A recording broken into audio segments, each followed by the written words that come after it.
तो आज हम श्रीमद्भागवतम के 34 के 12वें अध्याय के श्लोक संख्या 38 को पढ़ रहे हैं और उसको समझने की कोशिश करें।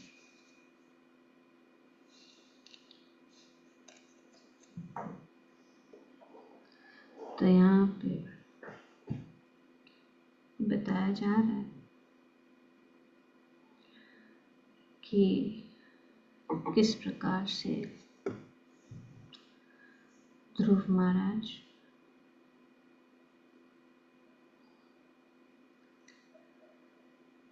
द्योतानपाद के जो पुत्र है पूरी तरह से कृष्ण भावना भावित होकर तीनों लोकों में सर्वोच्च स्थान उन्होंने प्राप्त किया।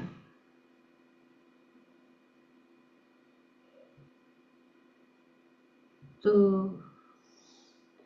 यहाँ पे जो महत्वपूर्ण शब्द है वो कृष्ण परायण, कृष्ण परायण यहाँ पे बताया गया है। और संस्कृत भाषा का कृष्ण परायण शब्द कृष्ण भावनामृत या कृष्ण चेतना का सही जो है अर्थ है। ये कृष्ण भावनामृत और कृष्ण परायण, कृष्ण भावनामृत का अर्थ क्या है? कृष्ण कॉन्शियसनेस का अर्थ क्या है? कृष्ण कॉन्शियसनेस का अर्थ है कि भगवान कृष्ण भावना अपना पूरा जीवन जो है कृष्ण भावना भावित हो या कृष्ण भावना भावित बनाए। तो कृष्ण परायण, परायण का अर्थ है अग्रसर होना, अग्रसर होना, गोइंग फॉरवर्ड, पीछे नहीं, आगे बढ़ना कृष्ण की ओर। तो इसीलिए कृष्ण परायण या नारायण परायण, अग्रसर होना, जो अग्रसर होता है, जो भी कृष्ण के लक्ष्य की ओर आगे बढ़ रहा हो वह कृष्ण परायण या कृष्ण चेतनामय कहलाता है।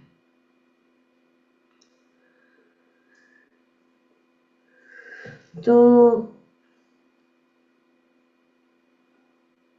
परायण मतलब आगे बढ़ना, परायण मतलब भगवान के आदेशों के अनुसार चलना। तो उसको कहते हैं नारायण परायण, कृष्ण परायण, विष्णु परायण, जो भी है सब एक ही है, तत्व का ही भेद है। तो परायण का अर्थ है कि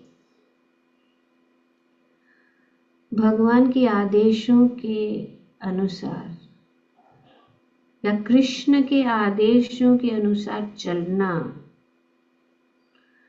क्योंकि चलने के लिए, आगे बढ़ने के लिए मार्ग होना चाहिए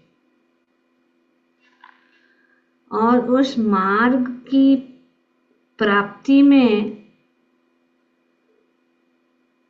जो उस गंतव्य तक पहुंचने की विधि जो है उसको पालन करना।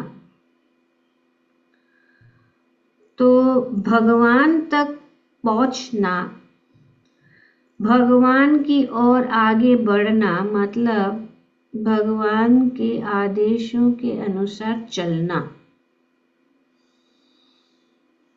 उसको नारायण परायण कहते हैं। नारायण परायण जो इस पथ के ऊपर है, जिन्होंने इस पथ को स्वीकार किया है, ये मार्ग को स्वीकार किया, भक्ति के मार्ग को स्वीकार किया, और ये भक्ति का मार्ग ही उनके जीवन का सब कुछ है और कुछ नहीं। और जिसके जीवन का मार्ग भगवान ही है, सब कुछ भगवान ही है, उसको नारायण परायण कहते। जो हमारा सब कुछ, life and soul, my life and soul is Krishna, सब कुछ कृष्ण ही है। जब हम इस प्रकार से निर्णय लेते हैं कि मेरा जीवन में जो कुछ भी है सिर्फ भगवान ही है और कुछ नहीं, भगवान के आदेशों का पालन करना ही मेरा जीवन है, तो जब हम ऐसे निर्णय लेते हैं कि मेरा जीवन कृष्ण को पूर्णतया अर्पित है, मेरा सब कुछ जो है कृष्ण के लिए ही है, मेरा बोलना, चलना, खाना, पीना, घूमना, फिरना, कार्य करना, सब कुछ जो है कृष्ण ही है। इसको कहते हैं कृष्ण कॉन्शियसनेस। कृष्ण कॉन्शियसनेस सिर्फ सुबह पूजा किया, शाम को पूजा किया, पूरा दिन कुछ अपना ही चला, उसको नहीं, पूरा life dedicated to Krishna.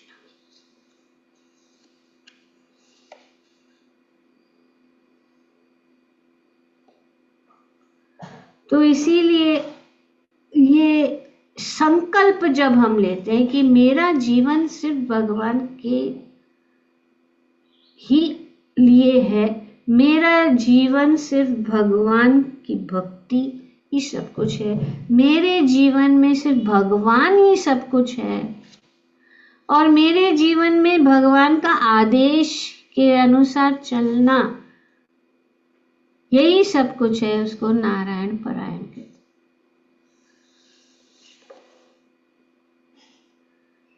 Narayan परायण means a life dedicated to Narayan, for Narayan. जिस प्रकार हम जॉब करते हैं तो हमारा पूरा जो है लाइफ उस जॉब के लिए डेडिकेटेड है, उसी प्रकार जब हम ये संकल्प लेते हैं, खास करके जब हम दीक्षा लेते हैं तो हम ये संकल्प लेते हैं कि आज से मैं ये जो है संकल्प ले रहा हूं या ले रही हूं कि मेरा पूरा जीवन जो है कृष्ण के लिए ही होगा और कुछ नहीं है। From this day on, my life is dedicated to Narayan और कृष्णा।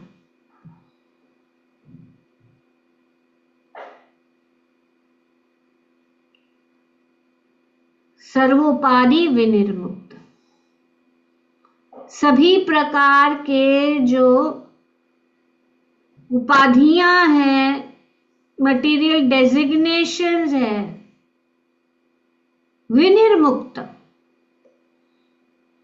सभी इच्छाओं से मुक्त, कोई भी इच्छा नहीं,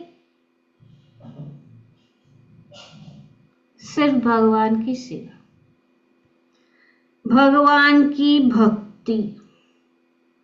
तो सर्व उपाधि विनिर्मुक्त means free from all kinds of designation or free from all desires except, save and except the desire to render service to the supreme personality of Godhead, उसको कहते हैं सर्वोपाधि में निर्मुक्त। इसको कृष्ण परायण।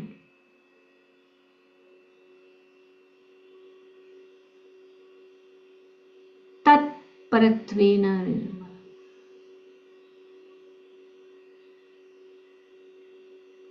सिर्फ यही the sole purpose serving the supreme personality of God.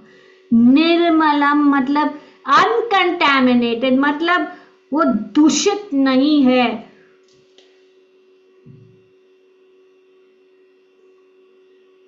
सकाम कर्म और अनेक अनेक ज्ञान कर्म अनाम। सिर्फ एक सोल पर्पस है, ऋषिकेन ऋषिकेश सेवनम। एक ही उद्देश्य है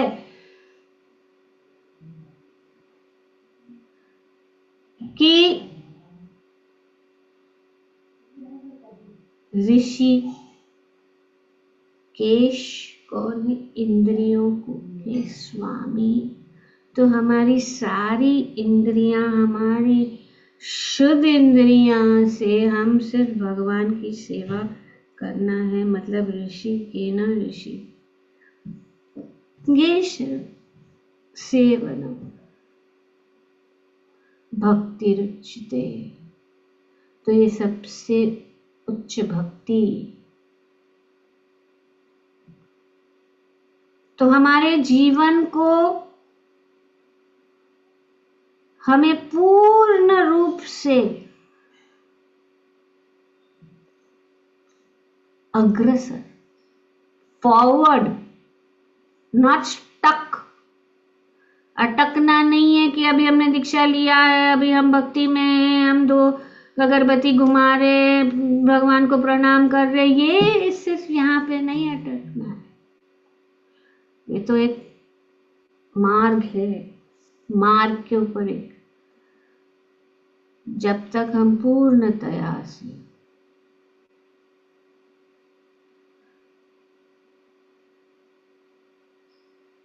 तो ये निर्णय होना चाहिए कि आज से हम जो हमारा जीवन कृष्ण पूर्ण रूप से कृष्णमय करना है अपने जीवन को। हर समय अपने कर्तव्यों को पालन करते हुए हमें पूर्ण रूप से भगवान की शरणागत लेनी चाहिए। इसको कहते हैं नारायण परायण। भक्ति को सस्ता नहीं बनाना है, समझिए। अगर हम समझते हैं कि इस घोर अंधकार के संसार से हमें बाहर निकलना है, तो ये एक ही रास्ता है, और ये सुगम और सरल रास्ता है, एक क्षण में प्राप्त किया जा सकता है। उसके लिए कोई बड़ी योग्यता की जरूरत नहीं है। अपने जीवन को, कितने लोग अपने जीवन को देश के लिए अर्पण कर देते, कोई अपने परिवार के लिए अर्पण कर देते, अपने समाज के लिए अर्पण कर देते, लेकिन उसका कोई फल, क्षणिक लाभ है। पर जब हम भगवान के लिए अपना जीवन अर्पण करते हैं तो पूरे समाज, पूरे देश, पूरे जो है परिवार, सबकी जो है, सबका उद्धार हो रहा है। जैसे कि हम देख रहे हैं यहाँ पे ध्रुव महाराज की माता उनके साथ साथ जा रही है वैकुंठ धाम।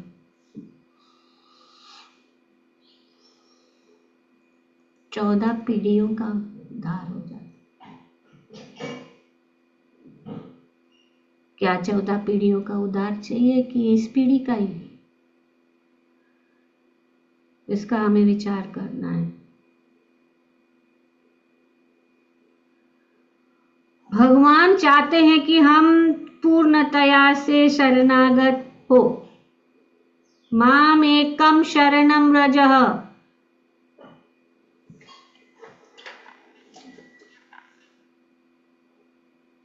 ये डेजिग्नेशंस, उपाधियों से मुक्त होना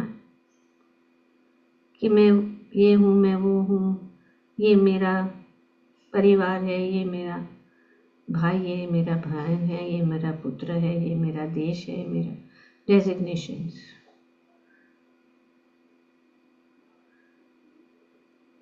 बस यही सिर्फ जो भगवान चाहते, भगवान भगवत गीता में बताते। भगवत गीता को अगर समझ लिया तो काफी है। इसीलिए एकम शास्त्रम देवकी पुत्र गीतम, पूरे जो वैदिक शास्त्र का पूरा जो सार है वो भगवत गीता के अंदर है। और भगवत गीता में जो सूत्र है वो हम समझ नहीं पाते, इसीलिए हमें बहुत सारा आगे समझाने के लिए यहाँ पे भगवान को बहुत कुछ, श्रीमद् भागवतम में हम देखते हैं प्रत्यक्ष उदाहरण से भगवान ने जो वचन दिए हैं भगवत गीता में हम समझ सकते हैं, क्योंकि हमारा श्रद्धा नहीं है।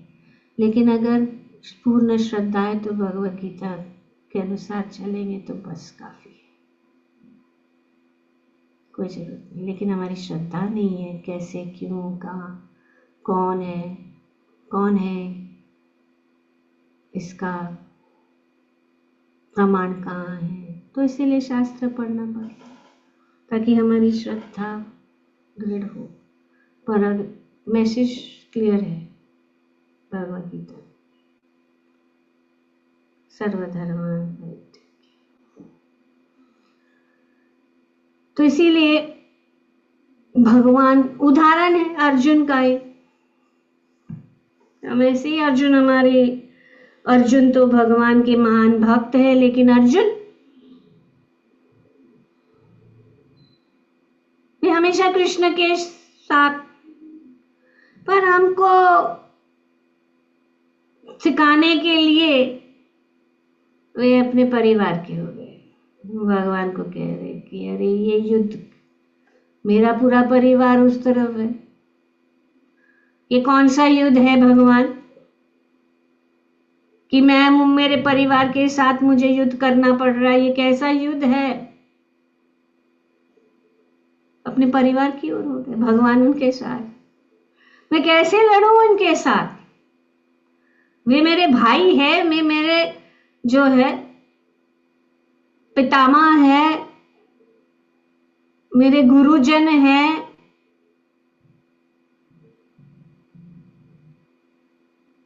तो कैसे मैं लड़ूं।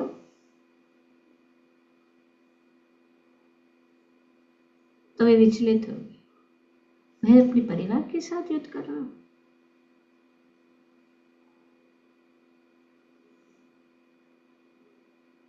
तो युद्ध मतलब शत्रुओं के साथ युद्ध करना, तो ये कैसा युद्ध है,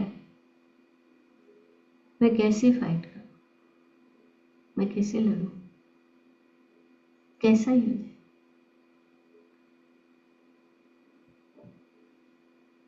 किसने सिखाया ये ऐसा युद्ध करना परिवार के साथ? ये कृष्ण। तो वो अपने परिवार के ओर झुक गए, जैसे हम भी झुक जाते हैं इस भौतिक जगत की ओर। तो इसको कहते हैं उपाधियां। पर भगवत गीता को सुनने के बाद उन्होंने ये निर्णय किया, नहीं, मुझे कृष्ण के पक्ष में रहना चाहिए। जो कृष्ण कह रहे हैं वो मुझे करना है, जो मेरा परिवार की ओर नहीं, क्योंकि ये सब जो है उनकी इच्छा है। तो उनकी इच्छा की, क्योंकि वे जानते हैं हमारे लिए क्या अच्छा है।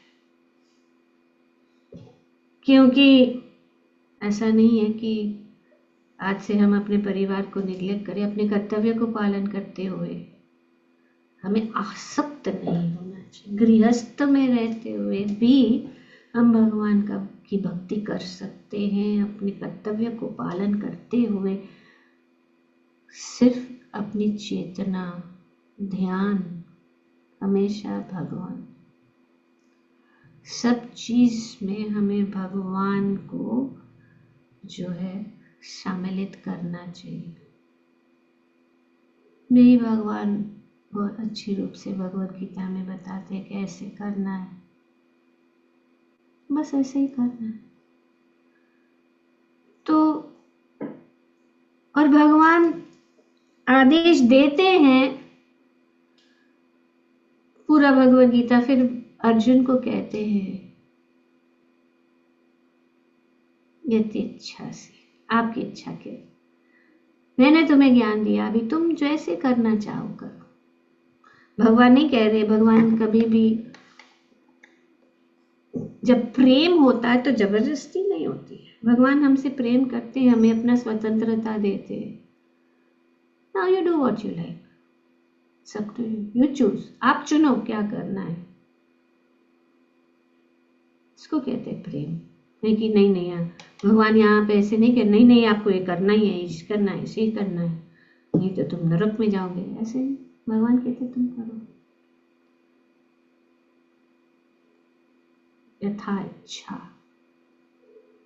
हमारी जो इच्छा है, इसको कहते हैं स्वतंत्रता। मैंने आपको ज्ञान दे दिया, शास्त्र में भगवान हमें सब ज्ञान देते हैं, हमारे ऊपर है कि हम भगवान के पक्ष में रहना चाहते हैं, नारायण परायण, नारायण की ओर या इस संसार की ओर, ये हमें डिसाइड करना। तो जब हम नारायण परायण हो जाते हैं तो हम अभय बन जाते हैं, सभी भय से मुक्त। जब अपने बल पे हम खड़े हो जाते हैं, हम अपने बल पे जो है कि आधार पर हम रहते हैं, तो भय हमेशा है, क्योंकि हम जानते हैं कि वी आर नॉट परफेक्ट। ये तो behind the back of the mind तो ये तो पता ही है कि हम तो परफेक्ट नहीं है, त्रुटियां जरूर होगी।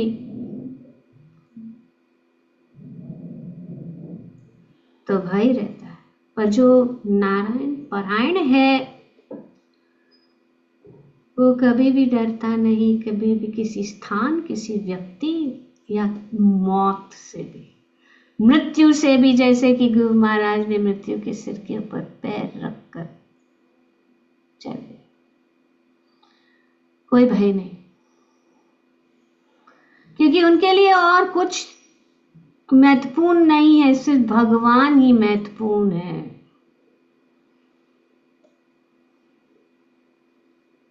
और वो सबको सामान्य समझते हैं, मृत्यु या जीवन या वो दोनों को बराबर, gives equal importance to heaven and hell, और hell and heaven equal। भगवान की इच्छा नहीं, अगर भगवान की इच्छा है और क्योंकि वे परायण है तो जो भी भगवान हरि इच्छा, हरि इच्छा। उदाहरण है महाराज परीक्षित, महाराज परीक्षित भगवान के शुद्ध भक्त, नारायण परायण। भगवान ने उनको रक्षा करने के लिए उनके माता के गर्भ में भगवान चले गए, उनकी रक्षा करने के लिए परीक्षित महाराज। और ऐसे भक्त को श्राप मिला बिना कारण, कि 7 दिन में आपको सांप धंस लेगा और मृत्यु होगा। कोई बात, जैसी हरि की हालांकि उनमें शक्ति थी कि उसको टाल सकते। हरि इच्छा, नो फियर,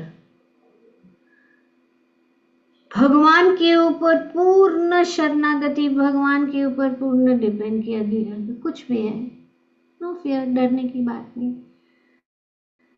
जो भी परिस्थिति में उस परिस्थिति से चल, क्योंकि हर समय हम भगवान की शरण में हैं। अगर हम भगवान की शरण में रहे तो परीक्षित महाराज कोई भी, तो भगवान को अपने जीवन का केंद्र के बिंदु बना के और भगवत गीता के जो उपदेशों के अनुसार हम चलेंगे तो इसी जगत में, इस जगत को वैकुंठ, जैसे कहते हैं हेवन ऑन अर्थ, वैकुंठ जगत हो जाए। जो कुछ भी कार्य है, परोपकारी कार्य है, फिलैंथ्रोपिक वर्क, ह्यूमैनिटेरियन वर्क, जो भी है, ultimate goal is to please Krishna. अगर ये सब कार्य भगवान को प्रसन्न करने के लिए है तो वो परफेक्ट है। और ये सब कार्य बिना कृष्ण के व्यर्थ है।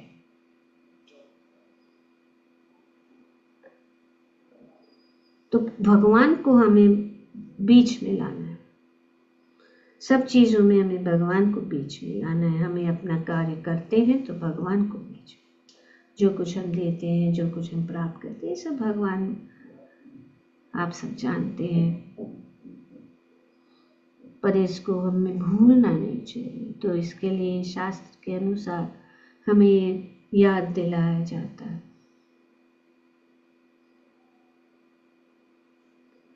तो वैदिक शास्त्र यही हमें उपदेश देता है कि हम भगवान को अपने जीवन केंद्र बिंदु बना के,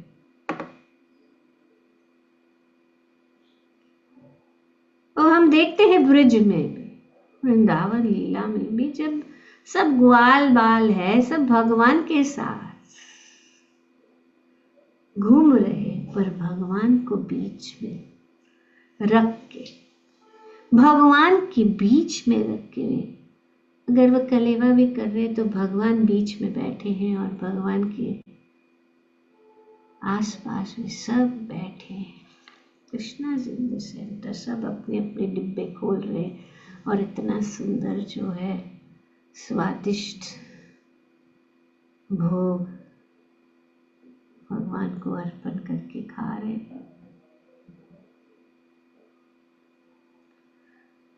तो कृष्ण लीला में भगवान देखेंगे, भगवान बीच में, हर समय भगवान बीच में, गौएं बाज और आजू बाजू ग्वाल बाल आजू बाजू। द्वारका में भी, द्वारका में भगवान इतने सारे उनके बच्चे थे भगवान के, किस प्रकार से सब जो है भगवान को केंद्र बिंदु बनाकर, तो भगवान इन सब लीलाएं कर रहे हैं प्रत्यक्ष रूप से हमें सिखाने के लिए कि हम किस प्रकार से भगवान को बीच में लाएं। ये लीला को जानना और उस लीला के पीछे रहस्य या शिक्षण क्या है वो जानना बहुत ज़रूरी है। कि भगवान बीच में बैठे, मतलब भगवान चाहते हैं कि हम सब उनको बीच में रखें, हमारे जीवन के बीच में रखें। द्वारका लीला में भी सब जो जितने भी उनके परिवार के जितने भी लोग हैं, भगवान सभी जो यदु कुल के सभी लोग जो कृष्ण को और कृष्ण के कार्यकलापों को बीच में,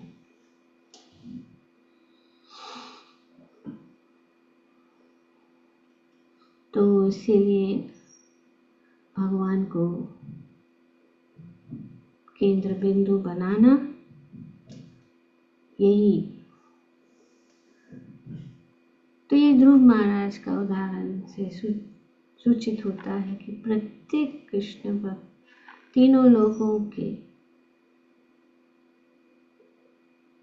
शिखर तक पहुंचने की आशा कर सकता है। कृष्ण भक्त किसी भी